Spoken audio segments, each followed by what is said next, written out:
नमस्कार, मैं हूं सैयद सुहेल। आज आपको भारत की बात बताता हूं और उम्मीद करता हूं आप सभी पूरी तरह से फिट होंगे और बहुत बहुत सेहतमंद होंगे। आइए आपको बताते हैं आज आपके लिए क्या है खास। सबसे पहले बात करेंगे हम आज की पहली बड़ी खबर की, और पहली बड़ी खबर आपको बताएंगे बाल बाल बचा योगी का पहलवान। दिखाएंगे योगी के सुपर कॉप सिंघम अनुज चौधरी पर किसने चला दी गोली, और फिर कैसे यूपी पुलिस ने शहर शहर शुरू कर दिया एनकाउंटर। 24 घंटे में कितने बदमाशों को ठोक दिया। इसके बाद बात करेंगे बागेश्वर से भिड़ गए मौलाना। बताएंगे आपको बाबा बागेश्वर से क्यों भिड़ गए साजिद रशीदी, बागेश्वर ने क्यों कहा हिंदू विरोधियों की कराएंगे घर वापसी। इसके बाद बात करेंगे कोर्ट में सीजीआई पर हमला हो गया है। देखेंगे देश की सबसे बड़ी अदालत में चीफ जस्टिस ऑफ इंडिया पर किसने कर दिया है अटैक। सीजीआई पर सुप्रीम कोर्ट में आखिर क्यों हुआ हमला, यह भी आपको बताएंगे। अगली बड़ी खबर बात करेंगे बिहार में बज गया है चुनावी बिगुल। कैसे बिहार में चुनावी बिगुल बजा, बात करेंगे बिहार में कितने चरणों में होगा चुनाव, कब आएंगे नतीजे, क्या कहते हैं एक्सपर्ट्स के दावे, और कौन बनेगा बिहार का सीएम। इसके बाद बात करेंगे स्टार पवन का फैमिली ड्रामा। बताएंगे आपको भोजपुरी सिनेमा के स्टार पवन पवन की फैमिली में क्यों बवाल मचा है, क्यों फूट फूट कर रोने लगी सिंगर पवन सिंह की पत्नी। और आखिर में बात करेंगे अस्पताल में मौत का तांडव। बताएंगे अस्पताल में कहां 6 मरीजों की कब्रगाह बन गई, किसकी लापरवाही से बड़े सरकारी अस्पताल में मौत का तांडव हुआ और आईसीयू में लग गई आग। इन तमाम खबरों पर करेंगे बात। आइए शुरू करें, उससे पहले हेडलाइंस।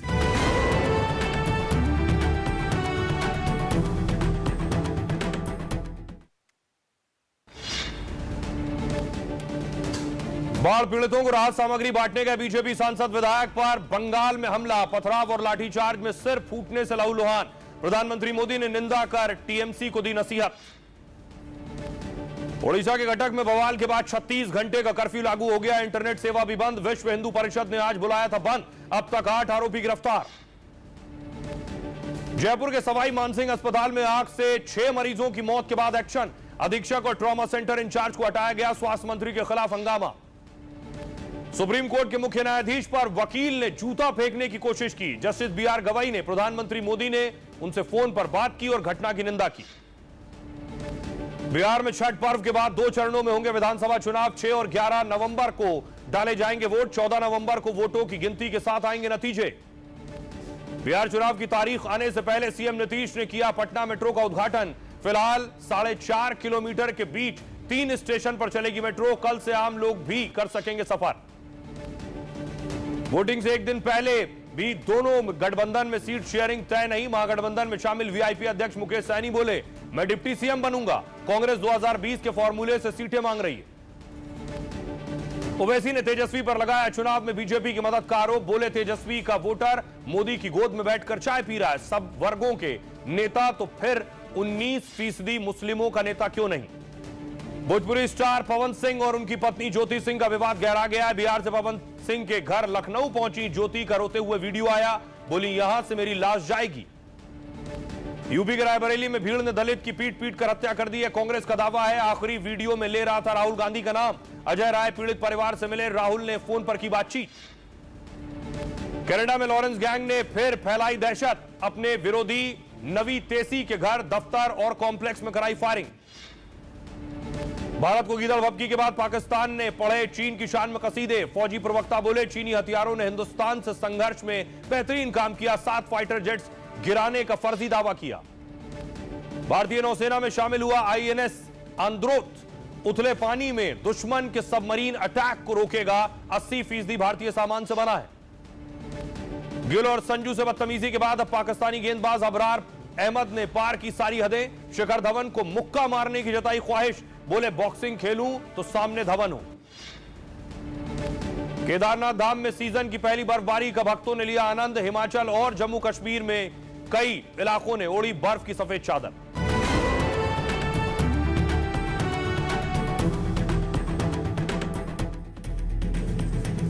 और आइए शुरुआत करने जा रहा हूं आज की पहली बड़ी खबर के साथ, और पहली बड़ी खबर है बुलेट बदमाश और सिंघम की दहाड़। योगी के सिंघम को गोली लगी, आपको बताऊंगा, लेकिन उससे पहले देखिए योगी आदित्यनाथ आज बनारस में थे, काशी में। काशी में योगी गौ सेवा कर रहे थे।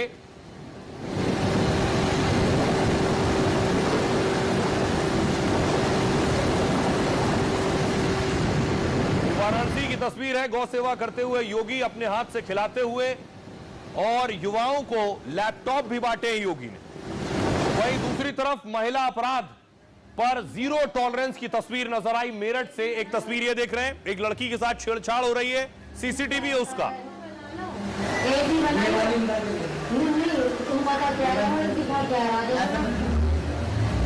इस लड़के ने लड़की को पकड़ रखा है। ये सब कुछ सीसीटीवी में कैद हो रहा था, लेकिन ये भूल गया कि ये यूपी में ये हरकत कर रहा है, किसी महिला के साथ बदतमीजी। इसका नाम गुंडे आलम है। देखिए गुंडागर्दी कैसे निकल गई। ये गुंडे आलम की तस्वीर देख रहे हैं, लड़की के साथ छेड़छाड़, उसके बाद अब हाथ जोड़कर माफी। मैं माफ कर दो, आपने पता जी सर, गलती हो गई, अब ना करूँ ऐसा। मैं माफ कर दो, आपने पता जी सर, गलती हो गई, अब ना करूँ ऐसा। मैं माफ कर दो, आपने पता जी सर, गलती हो गई, अब ना करूँ ऐसा। दूसरी तरफ योगी के सिंघम यानी अनुज चौधरी ऑपरेशन 2 करोड़ के मिशन पर थे। एक बड़े एनकाउंटर को अंजाम दे रहे थे। फिरोजाबाद के एसपी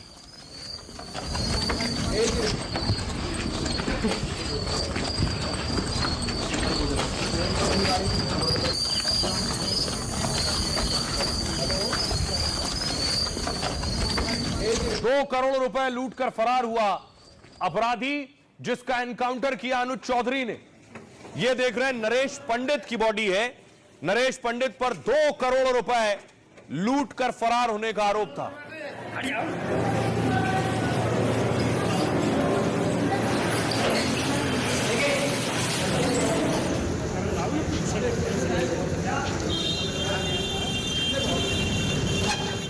जिस वक्त अनुज चौधरी इस एनकाउंटर को अंजाम दे रहे थे, एनकाउंटर साइट की तस्वीर है। एक गोली दावा किया गया अनुज चौधरी को भी लगी।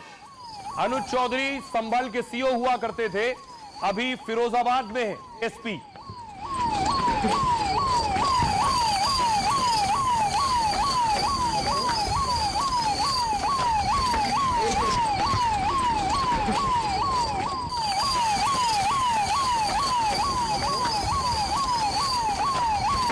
तो एक गोली अनुज को लगी, एसएचओ वहां मौजूद थे, एसएचओ घायल हैं, उन्हें भी गोली लगी है इस एनकाउंटर में।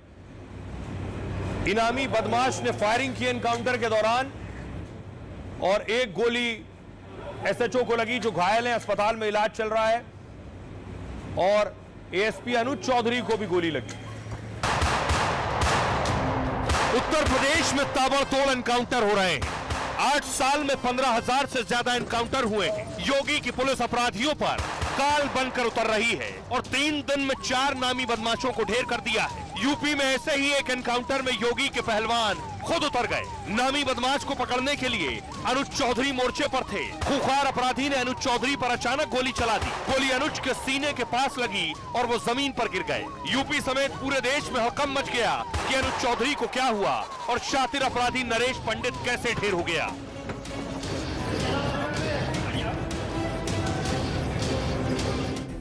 अब देखिए जरा कैसे हुआ एनकाउंटर। कहां योगी के सिंघम मैदान में थे और सामने था नरेश पंडित। ये नरेश पंडित को आप देख रहे हैं जंगल में, और दूसरी तरफ अनुज चौधरी। एएसपी अनुज इस बार एनकाउंटर को लेकर सुर्खियों में है। इनामी बदमाश के साथ एनकाउंटर में बाल बाल बचे। 2 करोड़ की लूट के केस में बदमाश नरेश पंडित की गिरफ्तारी हुई। अनुज की अगुवाई में पुलिस नरेश को लेकर घटनास्थल पर पहुंची, मौके पर कि लूटी गई रकम बरामद हो और साक्ष्य जमा किए जा सके। लेकिन 50,000 का इनामी नरेश पुलिस को चकमा देकर फरार होने लगा। अनुज की टीम ने बदमाश को घेर लिया और सरेंडर करने को कहा, मगर नरेश ने सरेंडर करने के बजाय पुलिस पर ही गोलियां चलाई। बदमाश की फायरिंग में एक गोली अनुज की बुलेट प्रूफ जैकेट पर लगी है। गोली लगते ही वो जमीन पर गिर पड़े और पुलिस वाले उन्हें बचाने आए। गनीमत रही कि गोली उनके बुलेट प्रूफ जैकेट को भेद नहीं पाई। अनुज चौधरी ने बुलेट प्रूफ जैकेट पहनी हुई थी। अनुज ने कहा, मैं ठीक हूं, बदमाश किसी कीमत पर भागने ना पाए। नरेश पर दिल्ली से फरीदाबाद और गाजियाबाद तक 9 केस थे। दिल्ली एनसीआर की पुलिस के लिए काफी वक्त से सिरदर्द बना हुआ था। पुलिस की कार्रवाई में एक गोली नरेश के सीने पर लगी है, लेकिन बदमाश के ढेर होने से ज्यादा चर्चा अनुज चौधरी को लेकर हो रही है। अनुज चौधरी संभल में सीओ थे, कैसे फिरोजाबाद पहुंचे? 21 महीने तक संभल सीओ रहे अनुज चौधरी, जनता में बहुत लोकप्रिय हो गए थे। संभल से जब तबादला हुआ तो विदाई देने हजारों लोग उमड़े थे उन्हें। 2 हफ्ते पहले ही वो एएसपी बनकर फिरोजाबाद पहुंचे, अभी 2 हफ्ते हुए। जो अनुज चौधरी एनकाउंटर और बयानों को लेकर चर्चा में रहे, उनका करियर और रिकॉर्ड बहुत चमकदार रहा है। मुजफ्फरनगर के छोटे से गांव के अनुज ने स्पोर्ट्स से करियर की शुरुआत की, कुश्ती के दांव पेचों से बड़े बड़े खिलाड़ियों को दंगल में पस्त किया है और देश विदेश में मुजफ्फरनगर का नाम रोशन किया। 1997 से 2014 तक, यानी करीब 15 साल तक वो नेशनल चैंपियन रहे। अर्जुन ने एशियाई चैंपियनशिप में अनुज चौधरी ने 2 ब्रॉन्ज मेडल भी जीते। इसके अलावा लक्ष्मण अवार्ड और अर्जुन अवार्ड भी जीते और फिर स्पोर्ट्स कोटे से भर्ती होकर यूपी पुलिस में डिप्टी एसपी बने। संभल से लेकर फिरोजाबाद तक जहां भी तैनात हुए हैं, अपने दबंग अंदाज और बेबाक बयान से खास छवि बनाई और अपराधियों दंगाइयों के लिए खौफ का नाम भी बन गए हैं। आइए अब आपको सुनाता हूं, सुनिए जरा। अनुज चौधरी फिरोजाबाद में तैनात हैं, वहां के एसएसपी क्या कह रहे हैं। करीबन 8 बजे पुलिस को ये दिखाई दिया है। पुलिस को देखते ही इसने पुलिस पे अंधाधुंध फायर खोल दिए, जिसमें कि जवाबी कार्रवाई में इसे एक गोली लगी और ये घायल अवस्था में एम्बुलेंस के द्वारा जिला अस्पताल भेजा गया था, जहां पे इसे मृत घोषित कर दिया गया है। इस पूरी कार्रवाई में एसपीआरए के बुलेट प्रूफ जैकेट में एक गोली लगी है तथा एसएचओ रामगढ़ घायल है। जो भी इसमें अग्रिम वैधानिक कार्रवाई की जाएगी उससे आपको भी अवगत कराया जाएगा। और आइए अब आपको लिए चलता हूं, बरेली में भी एक्शन हो रहा है। बरेली में क्या हो रहा है? नफीस के घर जो बुलडोजर पैलेस पर चल रहा था पिछले 3 दिनों से, वो पूरा पैलेस बारात घर अब गिराया जा चुका है। यहां 3 से 4 बुलडोजर लगे थे और पूरा बारात घर जो 5 करोड़ की लागत से बना था वो पूरा गिरा दिया गया। इसके अलावा तौकीर रजा का एक और करीबी है, उनकी देख रहे हैं, उनका ठिकाना सील कर दिया गया है। ये वाजिद बेग का मैरिज हॉल है जिसे सील कर रही है टीम।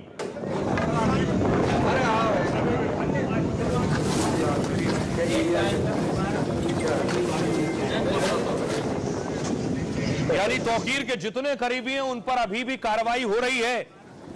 एक और तौकीर के करीबी हैं, उनकी दुकान थी, उनकी दुकान सील की गई है। ये देख रहे हैं, पुलिस ने सील की है पूरी दुकान। AQ इंटरप्राइजेस के नाम से दुकान थी, ये भी तौकीर के करीबी थे, इनका नाम अब्दुल कय्यूम है, वो दुकान सील की गई।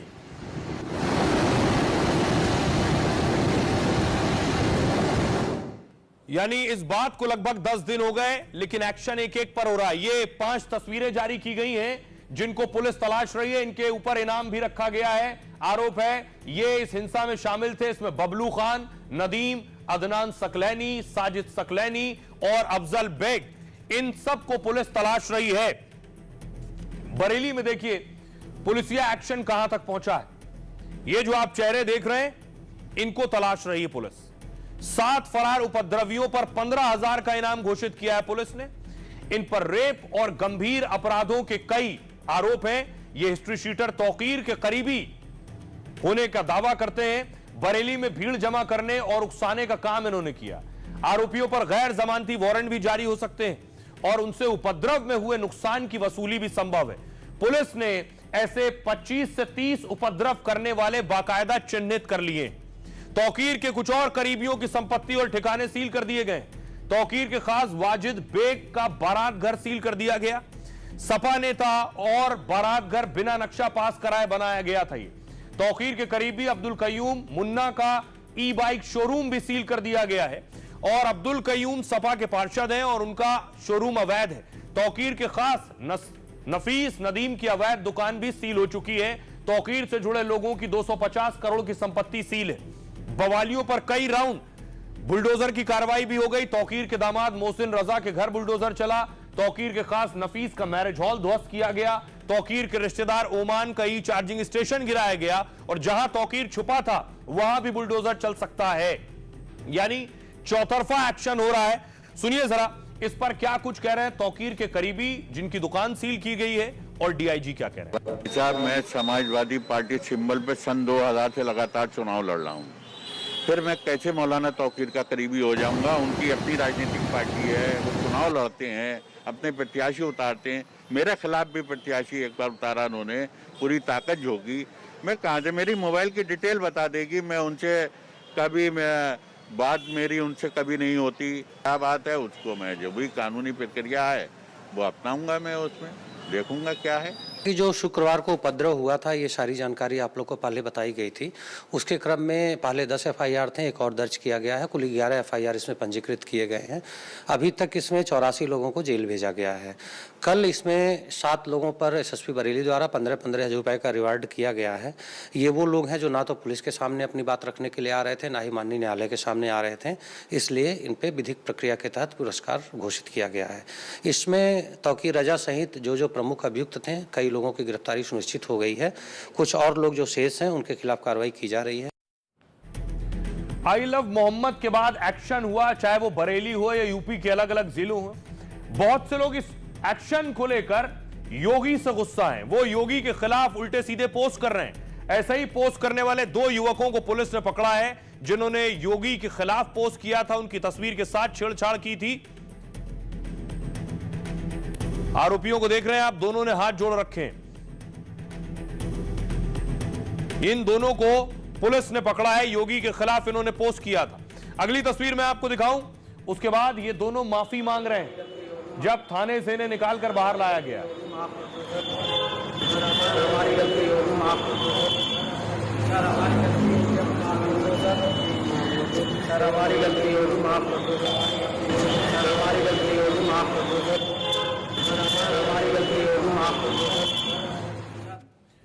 ये है वो दोनों जो अभी जेल में हैं। सीएम योगी की फोटो से छेड़छाड़ की 3 लोगों को भारी पड़ा है। सोशल मीडिया पर जिन्होंने योगी की फोटो एडिट कर वायरल की थी, वो अब सीएम योगी और बरेली पुलिस से माफी की गुहार लगा रहे हैं। कह रहे हैं बहुत बड़ी गलती हो गई, दोबारा ऐसा काम नहीं होगा। कोई भी पोस्ट करने से पहले अब 10 बार सोचेंगे। तीनों आरोपी अब जेल में हैं, जिनमें एक स्पोर्ट्स से जुड़ा हुआ कोच भी है। दरअसल बरेली के इमरान और आसिफ ने योगी की फोटो एडिट की, योगी की फोटो पर अभद्र टिप्पणी कर सोशल मीडिया पोस्ट किया। हिंदू संगठनों ने इसके खिलाफ बाकायदा रिपोर्ट दर्ज कराई थी। धार्मिक भावनाएं आहत करने का आरोप लगाया गया और आरोपियों के खिलाफ तुरंत कड़ी कार्रवाई की मांग की गई। इसके बाद पुलिस ने आरोपियों पर एक्शन लिया। बरेली समेत पूरे यूपी से ऐसे 5 आरोपी पकड़े गए जो सोशल मीडिया पर योगी की फोटो से खिलवाड़ कर रहे थे। अब इस बीच देखिए, बरेली के साथ साथ संभल में भी बुलडोजर चल रहा था, लेकिन खबर यह है कि संभल बाबा बागेश्वर भी जाने वाले हैं। यह संभल की तस्वीर आप देख रहे हैं, संभल की मस्जिद जिस पर अभी भी बुलडोजर चल रहा था और हथौड़ा भी चल रहा था। बच्चों को हटाओ, बच्चों को।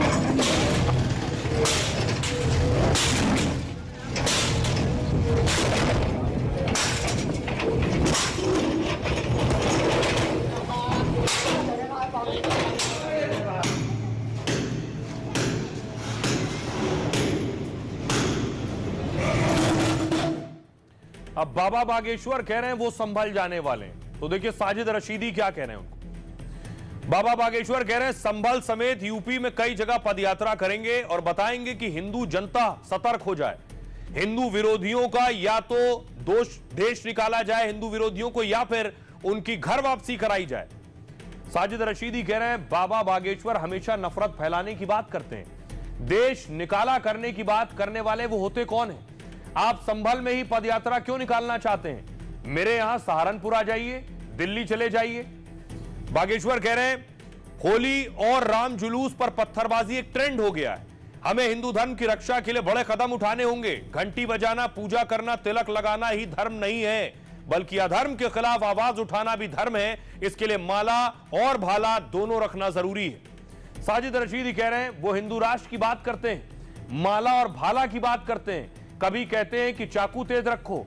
अगर हम कह दें कि तस्बीह और तलवार साथ रखें तो मुझे देशद्रोही कह दिया जाएगा और केस कर देंगे। बाबा बागेश्वर कह रहे हैं अभी हमको पश्चिम बंगाल जाना था तो दीदी ने हमको मना कर दिया, जहां परमिशन थी वहां पानी भर गया, वो और दूसरी जगह परमिशन नहीं मिल रही है। अब दीदी के रहते बंगाल नहीं जाएंगे, दादा जब आएंगे तब हम बंगाल जाएंगे।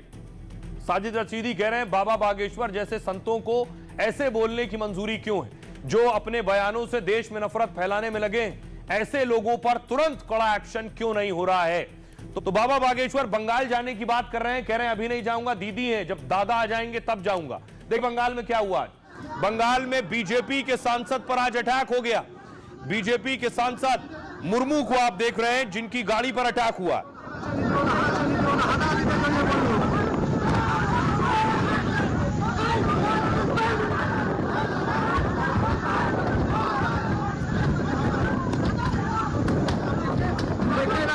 और उसके बाद देखिए सांसद बुरी तरह से घायल हो गए, पूरे चेहरे पर खून नजर आ रहा है आपको।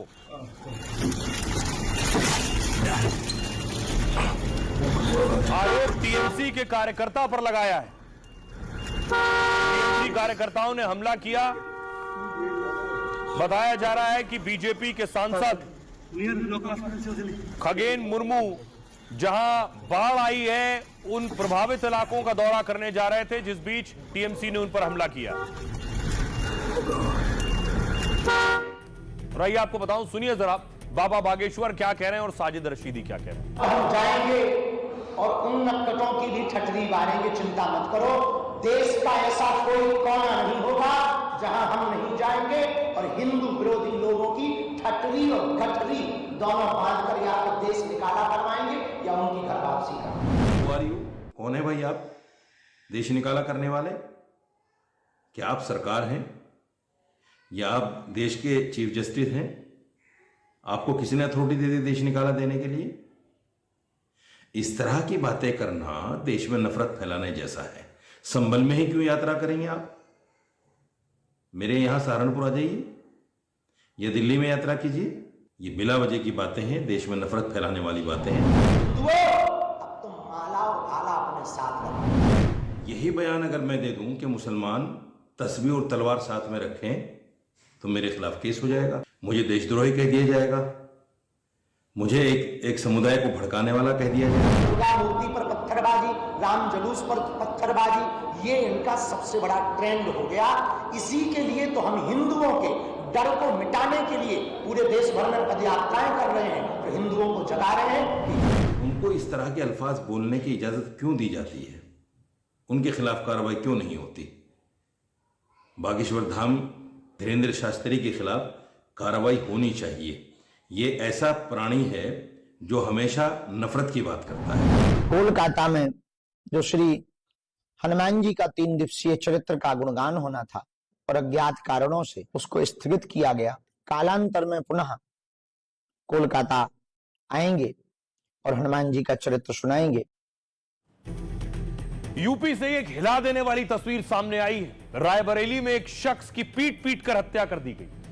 ये तस्वीर देख रहे हैं, दलित समाज से शख्स आता है जिसे लोग पीट रहे हैं। इसका नाम हरिओम पासवान है।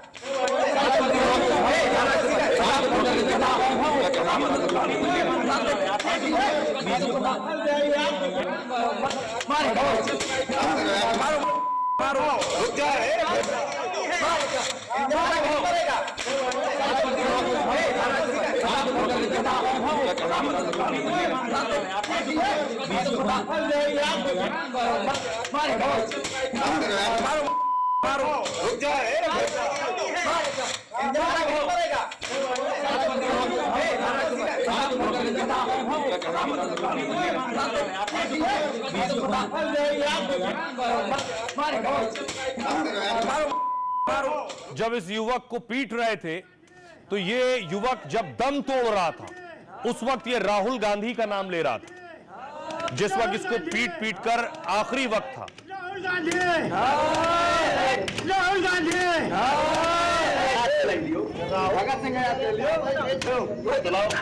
चला लियो यारो, मजमा देख। राहुल गांधी, राहुल गांधी, राहुल गांधी। और इस तस्वीर को सामने आने के बाद बाकायदा कांग्रेस के अध्यक्ष रायबरेली पहुंचे, पीड़ित परिवार से मिले हैं जाकर। गाड़ी लेके भेजा मैंने, कौन सा बाबा जी नहीं तो कहा है, बाबा का नाम लेके तो मार रहे हैं वो, बाबा का नाम लेके मार रहे हैं। बाबा वाले हम हैं, तो बुलडोजर कहाँ चलेगा? जब उसने बाबा का नाम लिया तो उसके चंद्रशेखर कहा गया, उनको कोई बुलाओ। पोस्टमार्टम करवाया, पंचनामा करा, स्कार्ट गाड़ी लेके भेजा मैंने, कौन सा बाबा जी नहीं तो कहा है, बाबा का नाम लेके तो मार रहे हैं वो, बाबा का नाम लेके मार रहे हैं। बाबा वाले हम हैं। और इस मामले में यूपी पुलिस ने एक्शन लिया है। 5 लोगों की गिरफ्तारी हुई है। ये वो लोग हैं जिन पर आरोप है इस हिंसा और मारपीट में शामिल थे।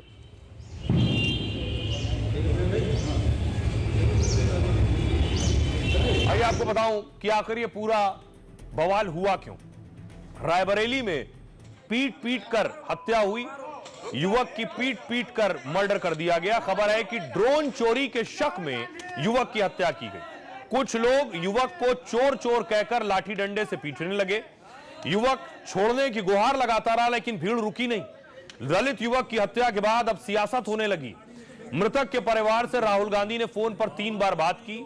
यूपी कांग्रेस अध्यक्ष अजय राय पीड़ित परिवार से मिलने पहुंचे और कहा हरिओम ने राहुल का नाम लिया है, इसलिए हत्या की गई। आरोपी लगातार मार रहे थे और कह रहे थे हम बाबा वाले। वहीं रायबरेली में दलित की हत्या के मामले में कड़ा एक्शन हुआ है। पुलिस ने इस मामले में अब तक 5 लोगों को गिरफ्तार किया है। लापरवाही के आरोप में पुलिस वालों पर भी गाज गिरी है।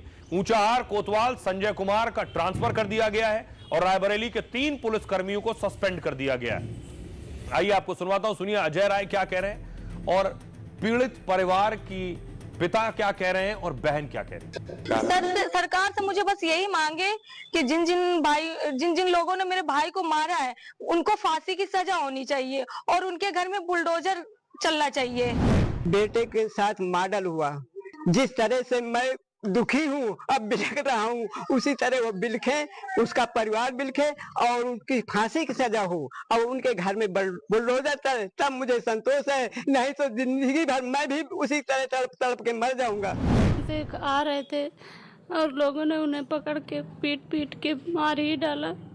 मैं बस यही इंसाफ चाहती हूँ, जैसे मेरे पति को हुआ वैसे उनको भी हो, उनको भी वही सजा दी जाए। कि पुलिस वहाँ पर थी और पुलिस उनको नहीं ले गई थाने। पुलिस को थाने ले जाना चाहिए था। इसका मतलब कि पुलिस ने जानबूझकर छोड़ दिया कि हत्या करो। बच्चे ने राहुल गांधी का नाम लिया और उसके बाद कहा नहीं हम बाबा वाले लोग हैं और मारने लगे और बेल्ट से मारा और लाठियों से मारा, मार के मार डाला। अगर आपको जान से मार डाला अभी तो होता है कि ये पूरी सरकार जंगल राज की चल रही है और ये केवल और केवल बाबा बढ़ावा दे रहे हैं, हत्या करा रहे हैं। मृतक जो है भ्रमवश जो है चोर के समझ के कारण उसकी मृत्यु हुई और दलित युवक था। मेरे लिए तो सभी अपराधी हैं कि जो अभियुक्त पक्ष हैं, समुदाय के भी युवक हैं, पिछड़ी जाति के भी लड़के हैं, स्वर्ण के भी हैं। इसमें ऐसा कुछ भी नहीं है कि किसी को जातिगत आधार पर हत्या की गई है और जातिगत आधार पर अभियुक्त। रायबरेली पुलिस बिल्कुल इसको अपराध मानते हुए सख्त से सख्त कार्रवाई कर रही है, किसी भी दोषी को नहीं बख्शेगी। खबरों में आगे बढ़ते हैं। आज एक और हिला देने वाली खबर सामने आई है। देश की सबसे बड़ी अदालत से, सुप्रीम कोर्ट से सबसे बड़े जज साहब पर हमला हो गया। आज CJI chief justice of India Gavai साहब कोर्ट में मौजूद थे, उस वक्त उन पर अटैक हुआ है। अगली तस्वीर देखिए, यह है सुप्रीम कोर्ट। सुप्रीम कोर्ट में ही सीजेआई थे जिस वक्त उन पर हमला हुआ। हमला करने वाला भी कानून का जानकार था, वकील। यह वो वकील जिन्होंने सीजेआई पर अटैक किया है। इनका नाम है राकेश किशोर। ये क्या तरीका है? I don't understand really. I am very much pained about this things. इतिहास में एक काले दिन के रूप में लिखा जाएगा। देश की सबसे बड़ी अदालत में गर्मागर्म बहस चल रही थी। सबसे बड़े जज साहब के सामने दोनों ओर से दलीलें दी जा रही थी। तभी कुछ ऐसा हुआ जिसने सबको चौंका दिया, क्योंकि मुख्य न्यायाधीश पर किसी ने हमला बोल दिया। क्या कानून की किताब से इंसाफ का पाठ पढ़ाने वाले भी सुरक्षित नहीं? क्योंकि आज वो हुआ जो शायद ही हिंदुस्तान के इतिहास में कभी हुआ होगा। बाबा साहब आम्बेडकर ने जो अपने को घटना दी है, वो घटना के विहित इस देश में स्वातंत्र, समता, बंधुत्व, लिबर्टी, इसके जो प्रिंसिपल्स है वो आगे बढ़ाने के लिए बाबा साहब का मुझे आशीर्वाद। काले कपड़ों में न्याय की लड़ाई लड़ने वाले ने न्याय व्यवस्था के सर्वोच्च पद पर हमला कर दिया। एक वकील के माथे पर ऐसा खून सवार हुआ कि उसने सुप्रीम कोर्ट में सम्मान और सुरक्षा की सारी सीमाएं लांघ दी। कि जो सनातन का आड़ लेके राजनीति करना चाह रहे हैं, इतना इनके मन में ये भाव घर कर गया है कि हम जैसा चाहें वैसा ही होगा। देश की सबसे बड़ी अदालत में हुए जूता कांड ने न सिर्फ काले कोट पर एक कलंक लगा दिया, बल्कि भारत की न्याय व्यवस्था के सम्मान और गरिमा पर चोट कर सबको हैरान कर दिया। आइए अब आपको पूरी घटना बताता हूं जो हिला देने वाली है कि चीफ जस्टिस ऑफ इंडिया, जो देश के सबसे बड़े जज हैं, उन पर यह अटैक हुआ। क्या हुआ कोर्ट में? यह सब तब हुआ जब सुप्रीम कोर्ट में सीजेआई साहब की बेंच सुनवाई कर रही थी। सुप्रीम कोर्ट के कोर्ट रूम में हुई इस घटना पर बहुत से दावे हैं। खबर है कि चीफ जस्टिस की ओर कोई वस्तु फेंकी गई। दावा किया जा रहा है कि ये वो वकील हैं जिन्होंने जूते से हमला किया, यह भी दावा किया गया, जबकि कोई यह कह रहा है कि वकील ने बस जूता उछाला। गवाहों का कहना यह भी है कि पेपर का रोल उछालता दिख रहा है। कोर्ट रूम में मौजूद लोगों ने कहा वकील मंच के पास पहुंचा, उसने जूता निकाला और न्यायाधीश की ओर फेंकना चाहा। सुरक्षा कर्मियों ने देखा तो तुरंत इसे रोककर पकड़ लिया। 71 साल के आरोपी वकील का नाम है राकेश किशोर और सुप्रीम कोर्ट में राकेश किशोर का रजिस्ट्रेशन 2011 में हुआ, जिसे तुरंत अदालत परिसर से इसे बाहर ले जाया गया, हिरासत में ले लिया गया। जब वकील को ले जाया जा रहा था तो वो चिल्ला रहा था। वकील ने सनातन का अपमान नहीं सहेगा हिंदुस्तान बोला।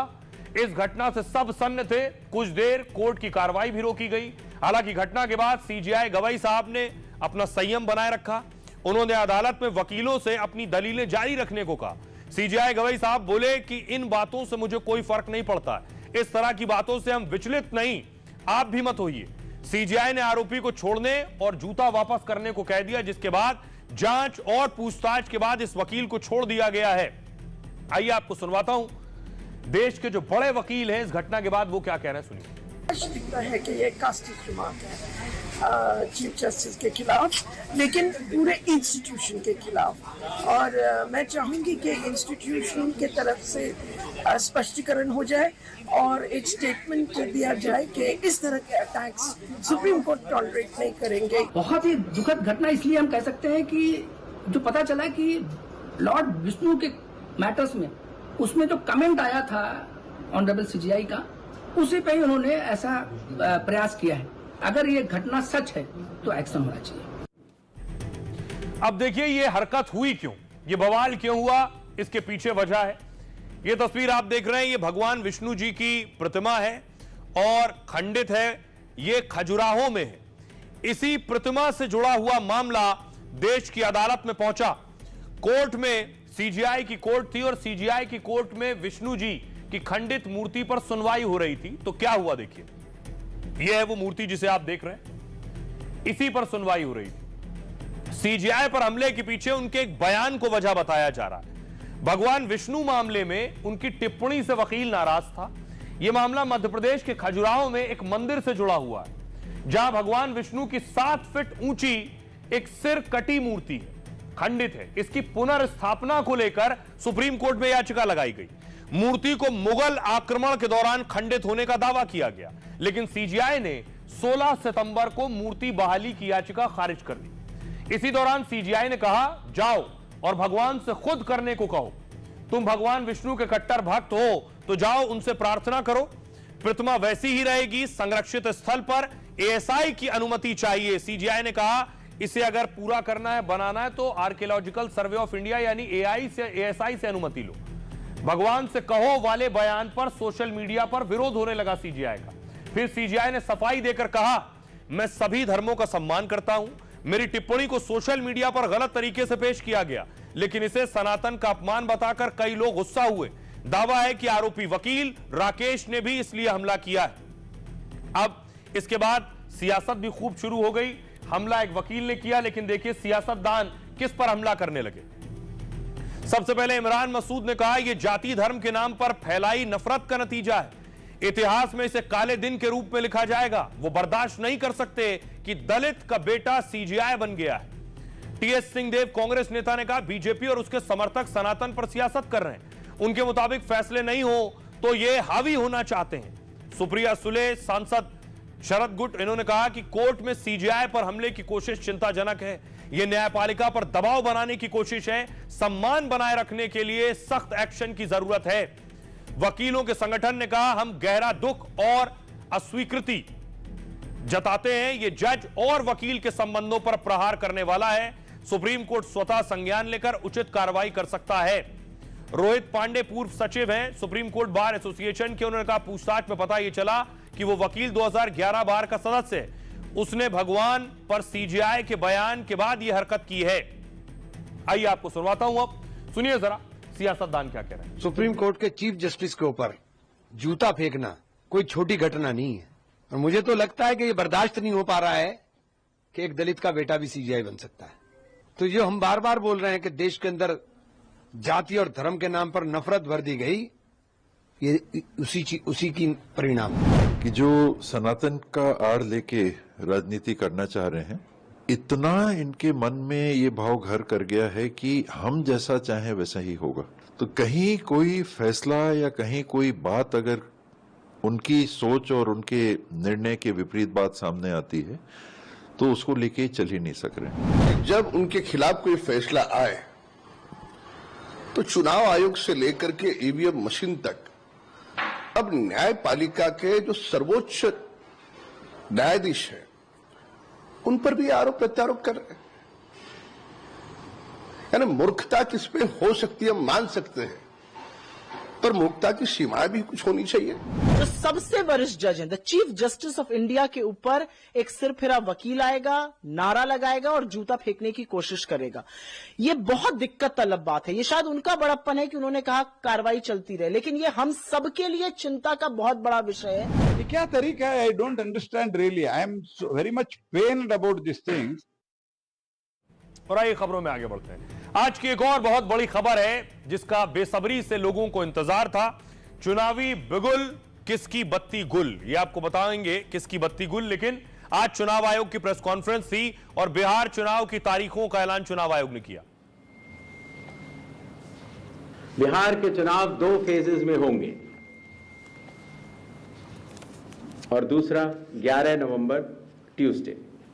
काउंटिंग 14 नवंबर को होगी और पूरी चुनावी प्रक्रिया 16 नवंबर तक समाप्त कर ली जाएगी। बिहार के चुनाव 2 फेजेस में बिहार के चुनाव 2 फेज में, पहला फेज 6 तारीख 6 नवंबर और दूसरा 11 नवंबर 14 तारीख को नतीजे आएंगे।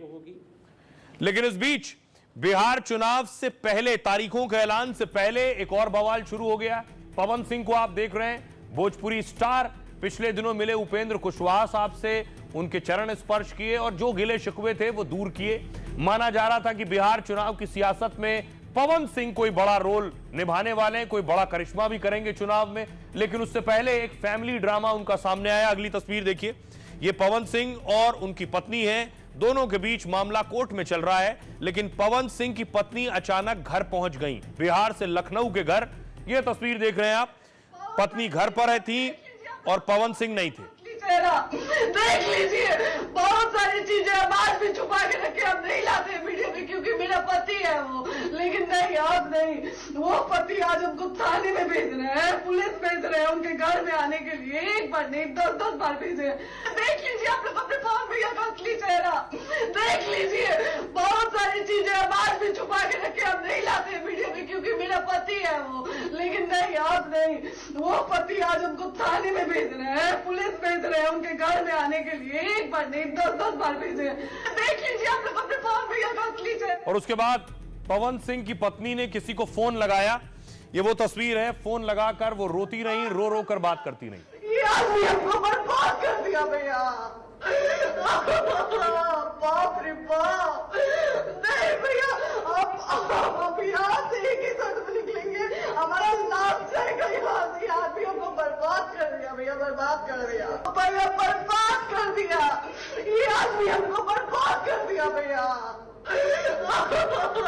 बाप रे बाप। नहीं भैया, अब यहाँ से एक ही शब्द निकलेंगे, हमारा नाम जाएगा यहाँ से। आदमी हमको बर्बाद कर दिया भैया, बर्बाद कर दिया। और उसके बाद देखिए, पवन सिंह की पत्नी ने वीडियो बनाया पवन सिंह के फैंस के लिए, समर्थकों के लिए। और बताया कि देखिए पवन सिंह को।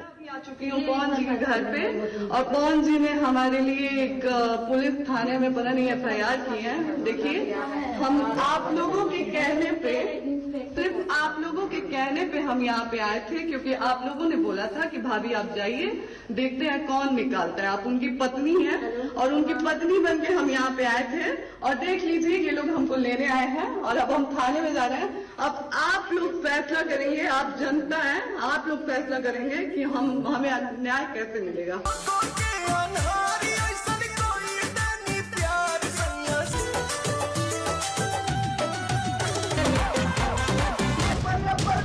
ज्योति भाभी लखनऊ आई, पवन भैया से मुलाकात का मंसूबा लाई। मैटर तो पारिवारिक रहा होगा लेकिन ग्लोबल बन गया। ज्योति भाभी ने रो रो कर अपना दर्द बयां किया और सोशल मीडिया पर पूरी दुनिया को अपने आंसू दिखा दिए। वीडियो में ज्योति भाभी के आंसुओं के साथ लखनऊ की पुलिस भी दिखाई दी। नहीं दिखाई दिए तो पावर स्टार पवन सिंह शायद पॉलिटिक्स में बिजी रहे होंगे। अरे हम अलग हुए ही कहाँ थे। अब पवन भैया बिहार चुनाव की तैयारी कर रहे होंगे छिप छिपा कर, लेकिन उससे पहले उनकी फैमिली का ड्रामा हर किसी ने देख लिया, एकदम खुल्लम खुल्ला। बताऊं कि आखिर ये बवाल हुआ क्यों, क्या वजह थी इसके पीछे। पवन सिंह की पत्नी ज्योति सिंह के साथ रिश्ते अच्छे नहीं हैं। दोनों ने कोर्ट में तलाक की अर्जी दाखिल की थी, लेकिन 2024 के चुनाव में ज्योति सिंह ने पवन सिंह के लिए प्रचार भी किया। रविवार को ज्योति सिंह लखनऊ में उनके पवन सिंह के घर पहुंची। जबरदस्त ड्रामा हुआ। उन्होंने समर्थकों से यहां तक कहा कि देख लीजिए अपने पवन भैया का असली चेहरा। लखनऊ के अंसल गोल्फ सिटी में भोजपुरी स्टार पवन सिंह का घर है। करीब 1.5 घंटे दोनों के बीच बातचीत हुई, फिर पवन सिंह वहां से चले गए। ज्योति पूरी रात घर पर ही रुकी रही, लेकिन पवन सिंह दूसरे फ्लैट में रुके। जो वीडियो सोशल मीडिया पर वायरल हो रहा है उसमें ज्योति सिंह पवन सिंह के घर में है और वहां पुलिस की टीम मौजूद है। ज्योति सिंह वीडियो में रोती हुई दिखाई दे रही हैं। वो रो रो कर किसी से बात कर रही हैं और आरोप लगा रही हैं कि पवन सिंह ने उनकी जिंदगी बर्बाद कर दी। ज्योति सिंह ने 3 अक्टूबर को सोशल मीडिया पर लखनऊ जाने का ऐलान किया था। पवन सिंह के घर में पहुंची पुलिस टीम ज्योति को अपने साथ चलने के लिए कहती रही, लेकिन वो मना कर देती रही। काफी देर तक ड्रामा चलता रहा। बाद में उन्होंने वीडियो पर संदेश जारी किया और पूरी कहानी सुनाई। ज्योति सिंह पवन सिंह की दूसरी पत्नी है। 2018 में शादी हुई। कुछ ही महीने बाद रिश्ते में खटास आई। ज्योति सिंह ने कई आरोप लगाए, तलाक की अर्जी दी। काउंसलिंग के बाद एक साथ रहने के लिए तैयार हुए। 2024 लोकसभा चुनाव में ज्योति ने पवन सिंह के लिए चुनाव प्रचार भी किया। अब आइए आपको बताऊं, ये एक पहला वाकया और घटना नहीं, एक और तस्वीर मैं आपको दिखाऊं। ये पवन सिंह की तस्वीर आप अक्षरा के साथ देख रहे हैं। उनकी पत्नी ज्योति को आपने सुना अभी, अक्षरा के साथ उनकी तस्वीरें आई। नजदीकी की भी अफवाहें थी। सुनिए जरा इसके बाद अक्षरा सिंह ने क्या आरोप लगाए थे। बुज़दिल लोग कर सकते हैं, जो एक दूसरे को दबाना चाहते हैं ना, वो लोग कर सकते हैं, पर आपकी नीयत पे जो है वो सामने आएगा ही। आपकी जो नीयत है वो आपके सामने आएगा। मेरी जो नीयत है वो मेरे साथ ही रहेगी, क्योंकि मैंने आज तक किसी का बुरा नहीं किया। मेरा हर किसी ने नाम बदनाम किया, लेकिन मैंने कभी किसी का बुरा नहीं किया। तो ज्योति पत्नी हो गई, अक्षरा हो गई। और एक और तस्वीर पिछले दिनों सामने आई पवन सिंह की, जब एक हरियाणवी सिंगर को छूने की कोशिश उन्होंने की, उसके बाद बवाल हुआ। कुछ लगा है, अरे हाथ उठाओ।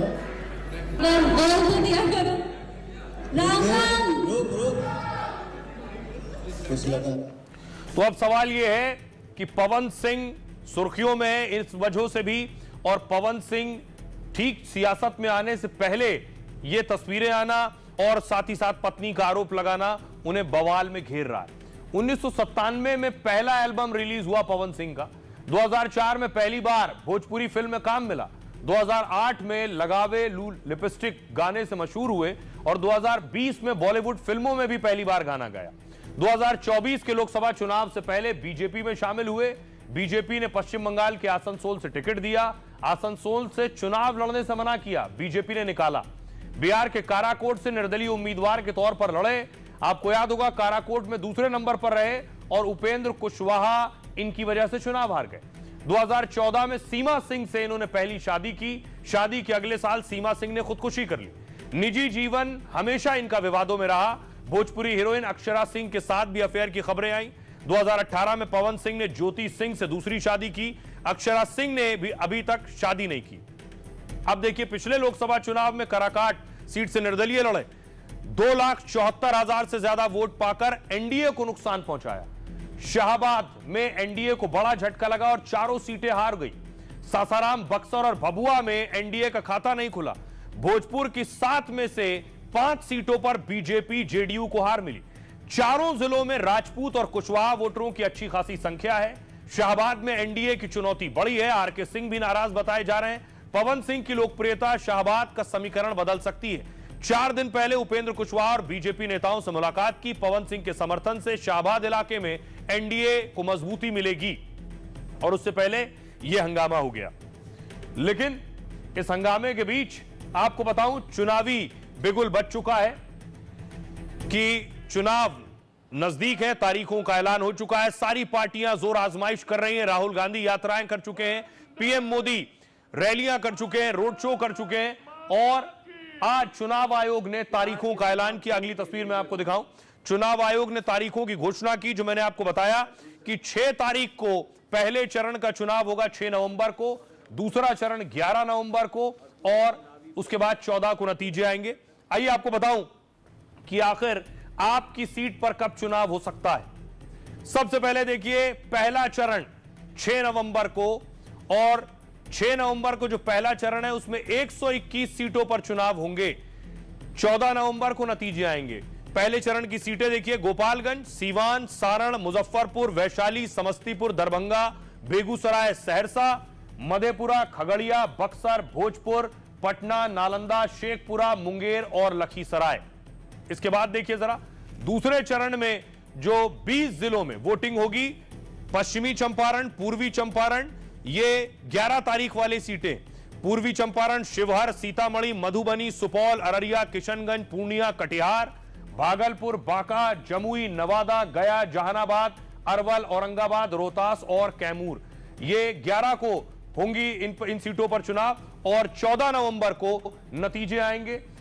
ऐलान के बाद देखिए सियासतदान क्या कह रहे हैं। यशस्वी आएगा तो हर एक के हाथ नौकरी और रोजगार दिलाने का काम करेगा और आने वाला जो बदलाव होगा, बिहार बेरोजगारी को जड़ से खत्म करने का काम होगा। ये उत्सव जो है अब आज से शुरू हो गया है और ये 14 नवंबर के रिजल्ट में ये आएगा। बातचीत करके चुनाव आयोग ने तय किया है और जो भी तिथियां तय की है वो राजनीतिक दलों से मशविरा करके की है, इसलिए सबको मानने की जरूरत है। किसी को इस पर ऑब्जेक्शन नहीं होना चाहिए। पूरे 5 साल या पूरे साल बच्चे ने तैयारी नहीं की परीक्षा की, लास्ट मिनट पे जो कर रहे हैं वो प्रधानमंत्री करते हुए दिखे, वो नीतीश कुमार करते हुए दिखे। और चुनाव आयोग ने भी 4 बजे कल भी प्रेस कॉन्फ्रेंस की थी ना, लेकिन नहीं, क्योंकि अकाउंट्स में पैसे नहीं गए थे, संडे था। आज जा रहे हैं तो आज चुनाव की घोषणा हुई। ये सब क्या दिखाता है? चुनाव आयोग की विश्वसनीयता पर रोज नए नए प्रश्न चिन्ह लग रहे हैं। इसलिए सबको अनुकूल लग रहा है। सभी पार्टी से चुनाव आयोग ने बात किया और वो भी व्यवहारिक रूप से जो डेट रखे हैं निश्चित तौर पर सभी के स्वागत योग्य है। इस बार बिहार नरेंद्र मोदी जी के गारंटी पर और नीतीश कुमार जी के विकास पर अपना मतदान करेगी और 14 नवंबर को परिणाम ही घोषित नहीं होंगे बल्कि बिहार की जनता फिर से एनडीए का भारी बहुमत से सरकार बनाने का ऐतिहासिक फैसला करेगी। माननीय चुनाव आयुक्तों द्वारा, जिसमें मुख्य चुनाव आयुक्त भी थे, उनके द्वारा आधिकारिक घोषणा के बाद मैं समझता हूं बिहार चुनाव का आज आगाज हो गया। हमें ये ध्यान रखना चाहिए कि हमें इलेक्शन कमीशन के रूप में पुराना रेफरी चाहिए, जो रेफरी की भूमिका में हो, पार्टी न बने, ये महत्वपूर्ण है। तारीखों का ऐलान हो गया है, लेकिन पिछले दिनों कुछ ओपिनियन पोल्स आए अलग अलग एजेंसीज के। इस तरह का पहला ओपिनियन पोल जो एनडीए को 130 से 158 सीटें दे रहा है और बहुमत के लिए 122 चाहिए, 243 सीटें बहुमत सरकार बनाने के लिए 122 चाहिए, एनडीए को 130 से 158 दे रहा है। महागठबंधन को 80 से 103 दे रहा है। एक और ओपिनियन पोल, दूसरा ओपिनियन पोल जो एनडीए को 105 से 114 दे रहा है, महागठबंधन को 118 से 126 दे रहा है। तीसरा ओपिनियन पोल एनडीए को 140 से 158 दे रहा है और महागठबंधन को 76 से 100 दे रहा है। अब देखिए जरा विधानसभा नतीजे हम आपके सामने रख रहे हैं। यह सबसे पहले 2015 का विधानसभा का नतीजा है, जब नीतीश और आरजेडी साथ मिलकर लड़े थे 2015 में। 15 में देखिए एनडीए 58 सीटों पर था क्योंकि नीतीश साथ नहीं थे। 20 में 125 सीट पहुंचे। अब देखिए महागठबंधन 2015 में 178 जीता जब नीतीश मिलकर लड़े थे और 2020 में 110 पर पहुंच गया। वोट परसेंटेज में आपको बताऊं कि एनडीए को 2015 में 34% वोट मिले थे, 2020 में 37%। महागठबंधन को 2015 में 41% से ज्यादा लगभग 42% वोट मिले थे जब नीतीश साथ थे, 2020 में 37% वोट मिले। इसके बाद देखिए 2015 के अलग अलग पार्टी वाइज नतीजे। 53 सीटें बीजेपी को मिली थी 15 में, 71 सीटें जेडीयू को मिली थी, 80 आरजेडी को मिली थी और कांग्रेस को 27 जब मिलकर लड़े थे नीतीश और आरजेडी। 2020 में 74 बीजेपी को, जेडीयू को 43 सीटें, 75 आरजेडी को और 19 कांग्रेस को मिली थी। वोट परसेंटेज 15 में देखिए जब नीतीश और आरजेडी साथ साथ लड़े तब 16.8% नीतीश को और 18.4 आरजेडी को, कांग्रेस को 6.7 और बीजेपी को 24.4। 2020 का वोट परसेंटेज बीजेपी को 19.5% वोट मिले, जेडीयू को 15.4, आरजेडी को 23.1% और कांग्रेस को 9.5। आरजेडी को लग रहा है 20 में 23% वोट मिले। इस बार कुछ और बदलेगा, कुछ नया होगा, लेकिन तेजस्वी बेशक ये सोच रहे हो कि इस बार वो और आगे बढ़ेंगे 23% से आगे, लेकिन बीजेपी अलग सोचती है। दूसरी तरफ ओवैसी भी सवाल उठा रहे हैं कि तेजस्वी बहुत बड़ी गलती कर रहे हैं उन्हें साथ ना लाकर। सुनिए। हो गया, सत्ता बदलने जा रही है, बिहार बदलेगा। दलित समाज, आदिवासी समाजों ने ठान लिया है मौजूदा सरकार को उखाड़ फेंकना। सुन लो तेजस्वी, सुन लो राजद के नेता, हम तुमको बता रहे हैं तुम्हारी नादानी तुमको नुकसान पहुंचाएगी। तुम्हारा गुरूर और तुम्हारा तकब्बुर तुमको कमजोर करके रख देगा इंशाअल्लाह। तुम ये समझ रहे हो कि तुम सब कुछ कर जाओगे, तुम नहीं कर सकते। तुमको अगर बिहार में बीजेपी को रोकना है और बिहार में दोबारा मोदी और नीतीश कुमार की सरकार को अगर रोकना है तो तुमको ओवैसी और अख्तरुल ईमान का हाथ पकड़ना पड़ेगा। तो रही, अब आपको बताऊं बीजेपी ने पूरी तैयारी झोंक दी है। बाकायदा आज एक वैन शुरू की है बीजेपी ने जो शहर शहर जाएगी। घोषणा पत्र के लिए बीजेपी की तैयारी है, घोषणा पत्र बनाने की तरफ बढ़ रही बीजेपी।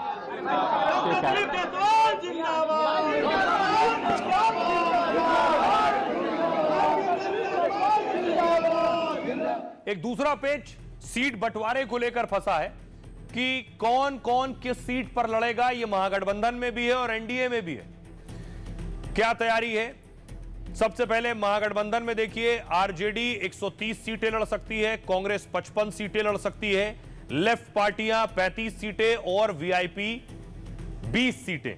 दूसरी तरफ एनडीए खेमे में बीजेपी और जेडीयू 203 सीटें के अंदर लड़ेंगी। एलजेपी, हम और आरएलएसपी को 40 सीटें मिलने की संभावना है। आइए आपको सुनवाओ, सुनिए जरा सियासतदान क्या कह रहे हैं। सब बराबर है, ये पांचों हम लोग है ना, पांचों पार्टी बराबर है, इसमें कोई बड़ा छोटा नहीं। छठे सातवीं की भी गुंजाइश है? नहीं, जो अब है वही फाइनल है। जो हमारा सीट शेयरिंग का मामला है वो पूरा हो जाएगा और फिर बचे हुए सिटिंग सीट के बाद जो बचे हुए सीट हैं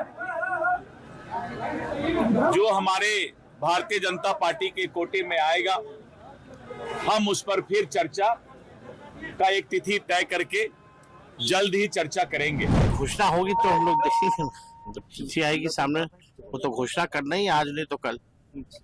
सर कल आप लोगों ने लंबी बैठक की सर महागठबंधन, ठीक है, अभी और चलेगा सर। जननायक कई बार होता है कि आपको हमारे सीट पर इंटरेस्ट है, कई बात है कि हमको उनके सीट पर इंटरेस्ट है, तो ये सारी मुद्दे को हम लोग निपटा रहे हैं और एकदम ट्रांसपेरेंसी के साथ, ओपन डिस्कशन के साथ, सारे ऑप्शन विंडो खोल करके हम लोग बात कर रहे हैं। अरे इसमें भी कोई कहने वाली बात है क्या? शुभ बोलो यार, हम हैं। और खबरों में आगे बढ़ते हैं। आज की एक और खबर है और बात बाबा चैतन्यानंद की।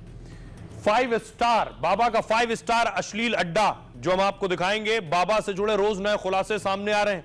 अब खुलासा हुआ है कि बाबा 5 स्टार होटल बुक करता था और 5 स्टार होटल में बाबा बुलाया करता था।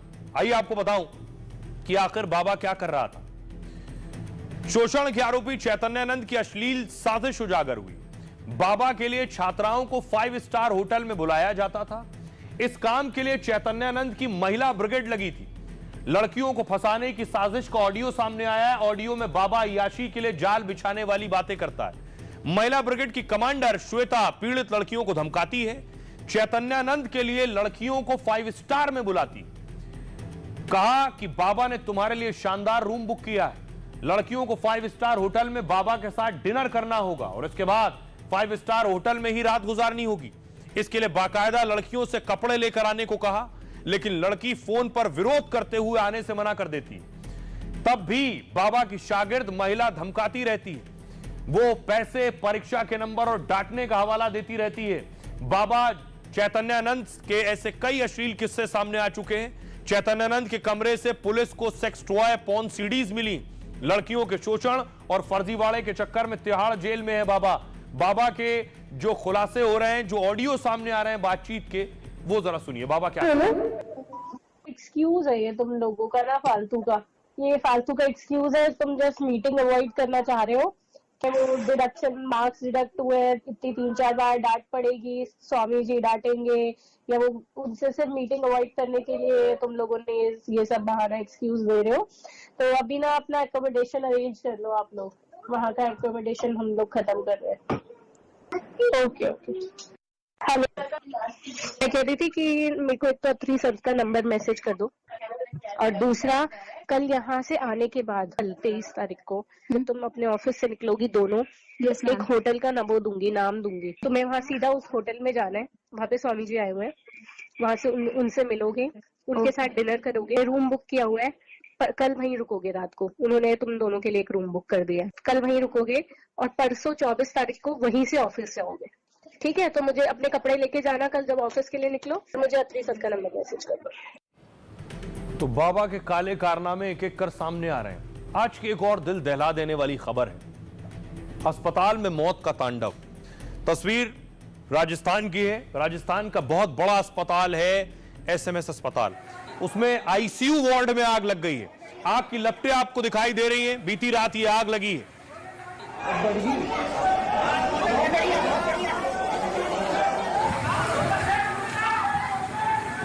ICU वार्ड में आग लगी। उस वक्त सोचिए, पेशेंट और ICU में वो पेशेंट होते हैं जो सबसे ज्यादा क्रिटिकल हैं।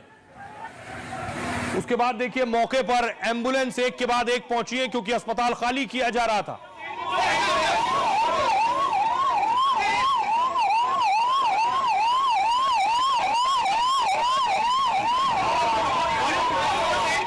अस्पताल में भगदड़ मच गई। आग लगने के बाद जो पेशेंट थे उन्हें बाहर निकाला जाने लगा। जो जिस बेड पर था उसे बेड समेत बाहर लेकर आए।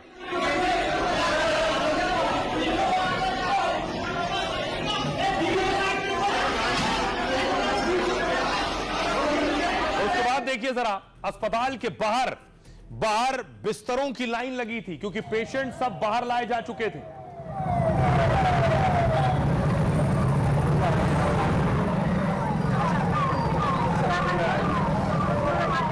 और इसमें लगभग 6 लोगों की जान गई है। ये वो तस्वीरें हैं जो ICU में मौजूद थे। जलकर दम घुटने से जिनकी मौत हुई है। भरतपुर की रुक्मणी, भरतपुर की कुष्मा, जयपुर के बहादुर, भरतपुर के श्रीनाथ और सीकर के पिंटू और सीकर के दिलीप। उसके बाद आपको बताऊं, पीड़ितों का रो रो कर बुरा हाल है। उनको यकीन नहीं हो रहा है, जिन्हें ICU में अपने परिवार वालों को छोड़कर गए थे वो नहीं मिल रहे। शीशा लगा दिया, नगला 4 साल ICU में आग लग गई, शीशा लगा दिया ICU। मेरी मम्मी का भी कोई पता नहीं है, नहीं बता रहे। बेटा जी रूम को गेट लगा दिया। आईसी रूम को तो गेट लगाई थी मुझे तो कोई पापा ने कह रहे तेरी भैया चल गई। आईसी रूम में आग लगी, मेरे पापा बोले मैं यहाँ से बैठा और मेरे को दूसरा का जान दे तेरे आईसी रूम में है। आपने पता किया कि कहीं दूसरी? अभी कहीं कोई पता नहीं पड़ा। अभी कुछ पता नहीं है मेरी मम्मी का। आपको बताऊं हुआ क्या। रविवार रात 11 बजे के करीब अस्पताल में अचानक आग लग गई। कुछ ही मिनट में आग भीषण हो गई। सभी वार्ड में धुआं भर गया। इन वार्ड में आईसीयू वार्ड भी शामिल था, जहां सिर्फ मरीज भर्ती थे। तीमारदारों को यहां पर भी मरीजों के साथ रुकने की इजाजत नहीं होती। आईसीयू वार्ड में लगी आग में 6 मरीजों की मौत हुई है, कई घायल हैं। मरीजों के रिश्तेदारों का दावा है उन्होंने वार्ड से धुआं उठते देखा और इसके बारे में अस्पताल के मेडिकल स्टाफ को जानकारी दी, लेकिन स्टाफ मरीजों को बचाने के बजाय खुद अस्पताल से भाग गया।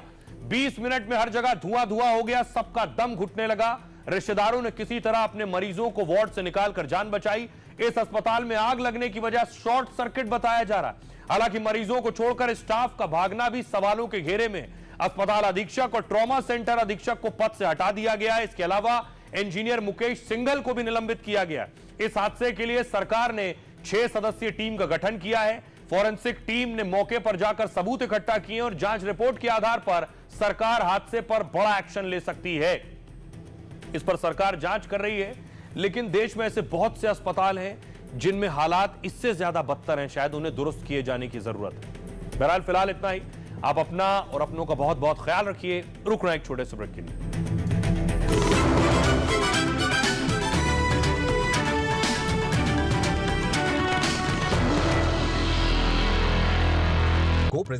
कुछ सवाल अधूरे होते हैं, कुछ सवाल पूरे होते हैं। कुछ सवाल कूटनीतिक होते हैं, कुछ सवाल राजनीतिक होते हैं। कुछ सवाल खौफनाक भी होते हैं, कुछ सवाल सवालों में छिपे होते हैं। कुछ सवाल अंतहीन होते हैं, कुछ सवाल मजबूरी भी होते हैं। लेकिन जैसे भी हो, आपके सवाल जरूरी होते हैं। इसीलिए मेरे साथ देखिए सवाल इंडिया का सिर्फ एनडीटीवी